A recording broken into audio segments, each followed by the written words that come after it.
পাহালগাম হামলার পর দৃঢ় অবস্থান নিল ভারত। আত্মনির্ভরতার পথে আরো এক ধাপ এগোলো।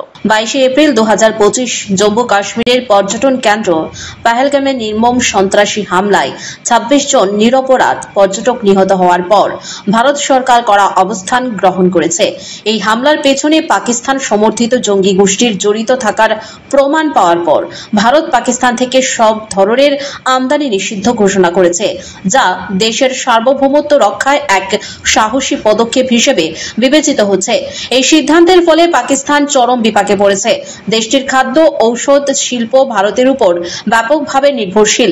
ভারত থেকে আমদানিকৃত কাঁচা মাল ছাড়া তারা অ্যান্টি রেবিস, ক্যান্সার থেরাপি ও অন্যান্য গুরুত্বপূর্ণ ঔষধ উৎপাদনে হিমশিম খাচ্ছে। পাকিস্তান এখন চীন, রাশিয়া ও ইউরোপের দ্বারে দ্বারে ঘুরছে সেই ঘাটতি পূরণের জন্য। অন্যদিকে ভারত এই সিদ্ধান্তের মাধ্যমে আত্মনির্ভর ভারত গঠনের পথে আরো এক ধাপ অগ্রসর হয়েছে।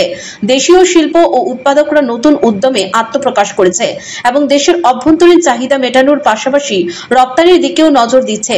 বিশেষজ্ঞদের মতে ভারতের এই দৃঢ় কূটনৈতিক ও অর্থনৈতিক পদক্ষেপ শুধুমাত্র প্রতিবেশী দেশের সন্ত্রাসবাদকে জবাব দেওয়া নয়, বরং দেশের সার্বিক নিরাপত্তা ও স্বনির্ভরতা বৃদ্ধির দিকেও একটি গুরুত্বপূর্ণ পদক্ষেপ।